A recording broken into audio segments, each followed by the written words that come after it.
there. Today I'm going to show you what the pre-visit planning template looks like and how you may find it's helpful to prepare for a visit. So pre-visit planning is a template that you can put into your favorite. So you can see I have my pre-visit planning here as one of my preferred templates. Let me remind you how to do that if you don't have pre-visit planning as a favorite. So go to Tools, Preferences, Templates, and then find pre-visit planning and move it over to your preferred templates. And then apply and OK, and then you're done. So let's look at this pre-visit planning template. So one thing to notice is there are several filters here that are specific to you. So you can set your filters and they will carry over from encounter to encounter and from patient to patient. They are specific to you. So any of the filters you choose will only be in your charts. So you can look at all specialties, all locations, all providers, and all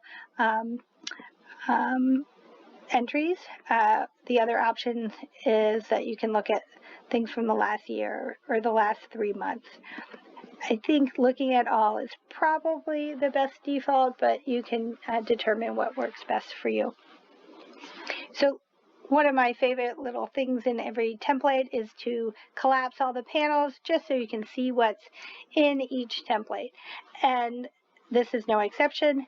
I find that there are some things that are more high yield in this pre-visit planning template than others.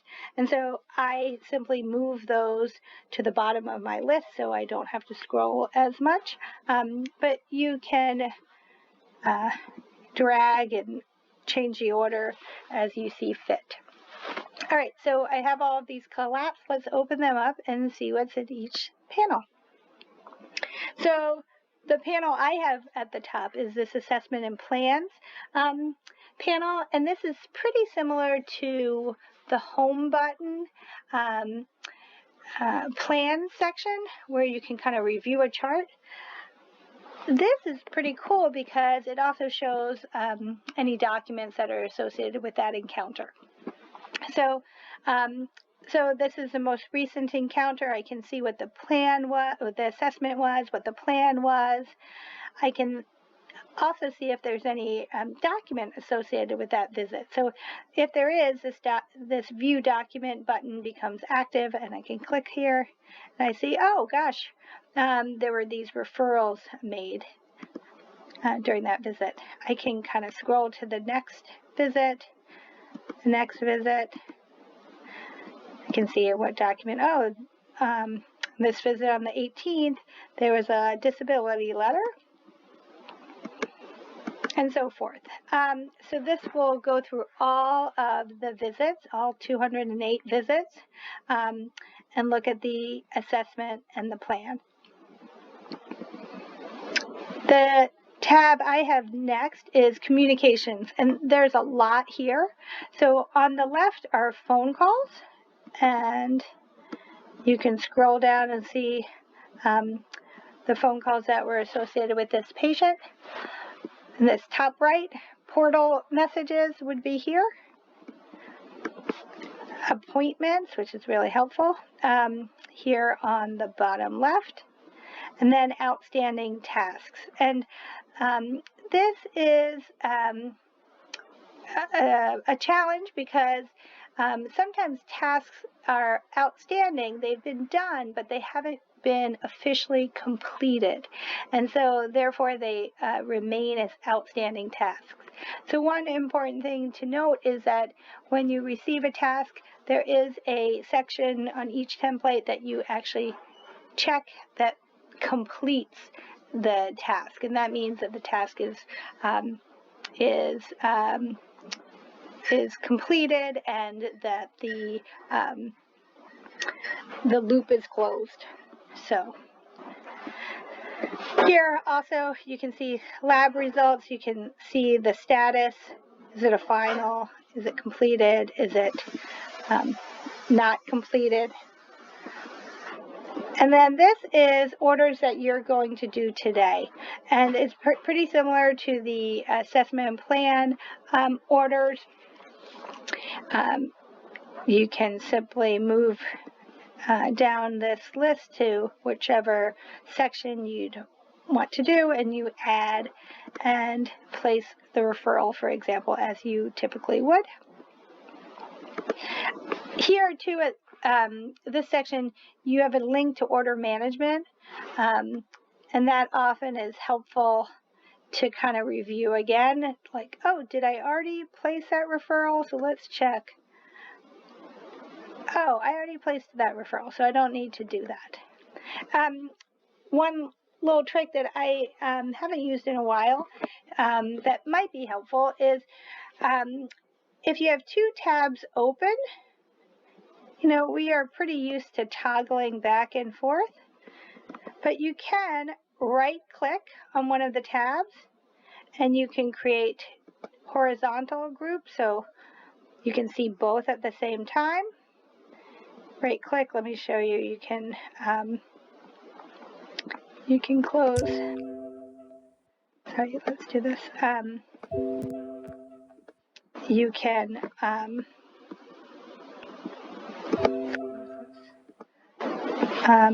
you can also have the panels be side by side.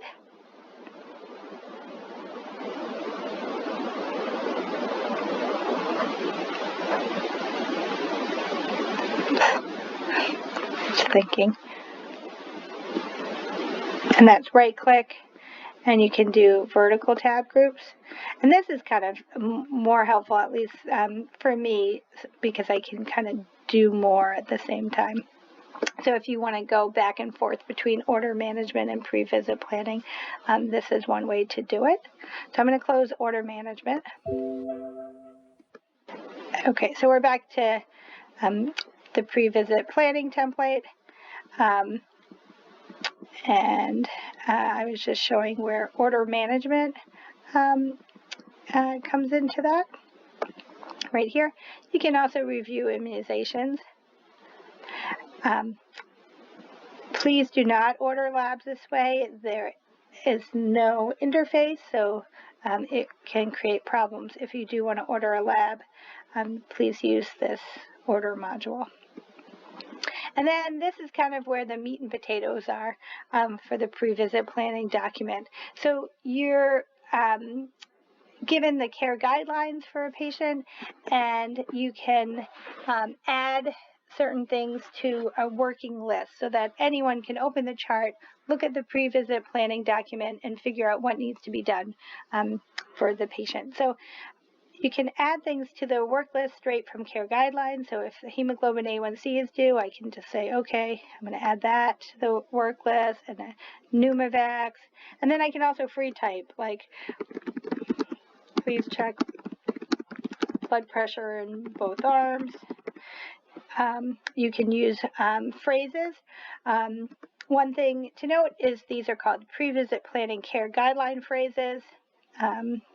And so you'll be able to access those. If you add any, you can access them through My Phrases. There are also active care plans. I haven't used these much, but very similar workflow as this care guidelines work list. And you can also, click that you want medical records or review tobacco, or please do GAD-7, let's say. In addition, you can click here and just free type, or you can just add it directly to the work list. So when everything is said and done and you've kind of gotten a good sense of what needs to be done prior to the visit or at the visit to be efficient, you're going to click that the pre-visit planning is complete and generate a document. I do want to show you a few things at the bottom that I have moved to the bottom because I don't find them as helpful, but they're there. And you can review is the problem list. I think it's easier to hover over here to see the problem list, but nevertheless, it's here in the pre-visit planning section. You can resolve, edit, add as well. One thing to note, it is not linked to IMO, so this will be the old-fashioned way of adding a problem. History is here, including medical, surgical, and family history, as well as social history. And these are various EHR documents if you want to bookmark them. You can add patient education to the encounter, use the browser, search, and add it to the encounter. That way someone can just simply print it at the time of the visit, or you can send it directly to the portal if the patient's on the portal. Okay, so we're going to click pre-visit planning is complete, and then we generate the document. That's what actually takes all of this work and puts it into the medical record. So we're going to generate this document. It's a rather long document.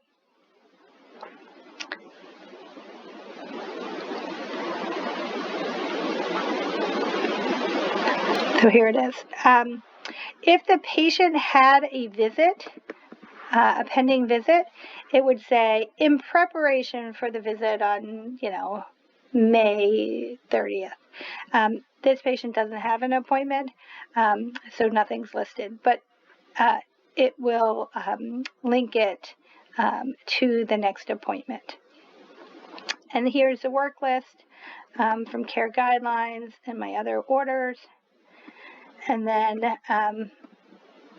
lots of other information about medications and outstanding labs, as well as other orderables. So this is the pre-visit planning template, and I hope that it helps make your visits more efficient. If you have any questions, I know Kim will gladly show you around pre-visit planning, as well as Renee. So if you have any questions, I'm sure either of those two or me can help answer your questions. Remember, NextGen Help at greaterportlandhealth.org is here should you have any issues. Take care. Sorry for the long video.